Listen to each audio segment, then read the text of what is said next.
ეს ინფორმაცია საჯაროა, თუმცა ისტორიული შეთანხმების და ამ კამპანიის შესახებ, რომელსაც ქვია საქართველოს ჰეპატიტის გარეშე, ისაუბრებს ჯანდაცვის მინისტრი დავით სერგეენკო გვერდება პირდაპირ ეთერში. საღამომშვიდობისა, ბატონო დავით.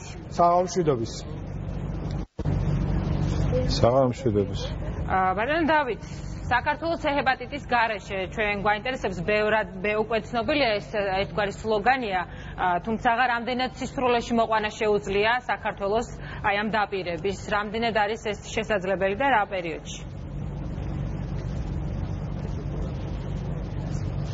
დიახ, შემიძლია დაგიდასტუროთ, რომ საქართველოს მთავრობას ძალუძს ამ დაპირების ძალაში მოყვანა დღევანდელმა ხელმოწერამ კონტრაქტზე ჩართო ახალი პროექტი, მართლაც უპრეცედენტო, აქამდე არ ნახული, რომლის საშუალებითაც ყველას, ვისაც კი მკურნალობა ჭირდება ჰეპატიტ C-ზე, მიიღებს ამ მკურნალობას და სახელმწიფოს ვალდებულება ხდება, რომლის განხორციელებაც უკვე დავიწყეთ, პრევენცია ახალი შემთხვევების მინიმუმამდე დაყვანა.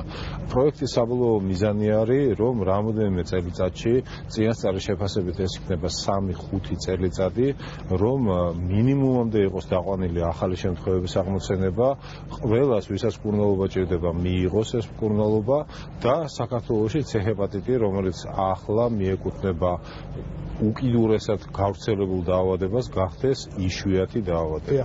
ბატონ დავით, თქვენც აღნიშნეთ და უკვე ბოლო რამდენიმე თვეა ჩვენ აქტიურად ვსაუბრობთ, რომ ეს არის უპრეცედენტო შემთხვევა, C-ჰეპატიტით დაავადებულთა მკურნალობის პროცესი უკვე დაიწყო, რამდენიმე დღეში ველოდებით მედიკამენტს. პროცესი რამდენად სწორად წარიმართება, რა ბერკეტები არსებობს იმისთვის, რომ რაიმე ხარვეზი პროცესში არ იქნას და ის იყოს თავიდანვე აღმოფხრილი.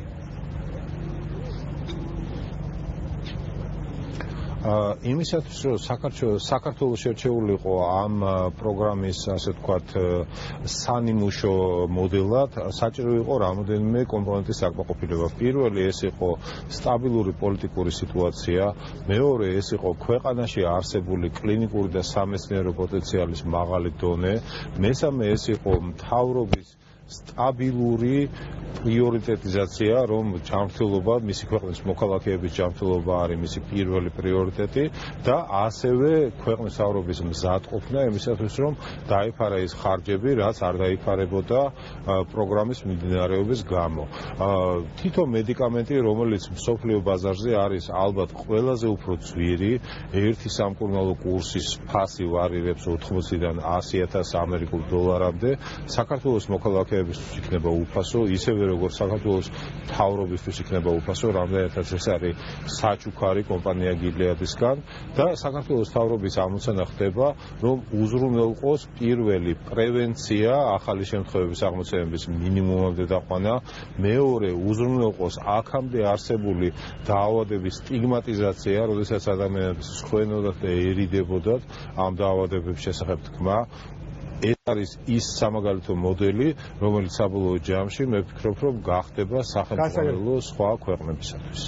ბატონო დავით, და რაც ეხება, ვთქვათ, იმ საფრთხეს, რომ პრეპარატი არ მოხდეს შავ ბაზარზე, ამისთვის იქნება სპეციალური კომისია, რამდენადაც არის ჩვენთვის ცნობილი. სრულ გარანტიას გასცემს სამინისტრო, რომ მსგავსი ფაქტები არ დაფიქსირდება.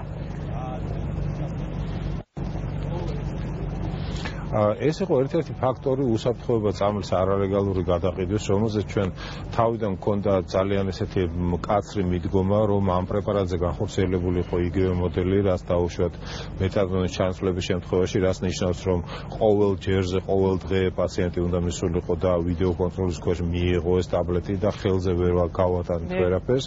თუმცა გამომდინარე გარკვეული ფაქტორებისგან, რომ არ გვინდოდა შეგექმნათ დამატებითი ბარიერები ჩვენი მოქალაქეებისათვის, ახლა იქნება მოდელი, როდესაც პირველი ტაბლეტი პაციენტის მიერ მიღებული იქნება ვიდეო კონტროლის ქვეშ, გაიხსნება ეს ფლაკონი, პირველ ტაბლეტს მიიღებს, მე-14 დღეს 2 კვირის თავზე უნდა მოვიდეს ეს ადამიანი, ჩაიტაროს მარტივი ტესტი, რომელსაც ასევე ჩვენ ვაფინანსებთ, რომელთაც ჩვენ წარმოდგენა შევიქნით, რომ ეს ადამიანი მართლაც ღებულობდა ამ მედიკამენტს თუ არა, თუ გამოიყენა სხვა მიზნებისათვის და ერთი თვის თავზე გამეორდება ეს ყველაფერი. ანუ ამ შემთხვევაში იქნება ორკვირიანი გარკვეული გადამოწმება, რამდენად სწორად ხდება ამ პრეპარატის მიღება. რაც შეეხება ამ პრეპარატის დასაწყობებას და განაწილებას, ეს იქნება ისევე მკაცრად დაცული, ბევრად მკაცრად დაცული, ვიდრე ეს ხორციელდება ნარკოტიკების შემთხვევაში და ამ პროექტში ჩვენ დიდ მხარდაჭერას გვიწევს შინაგან საქმეთა სამინისტრო. მადლობა, წარმატებებს გისურვებთ. დავით სერგეენკო, საქართველოს ჯანდაცვის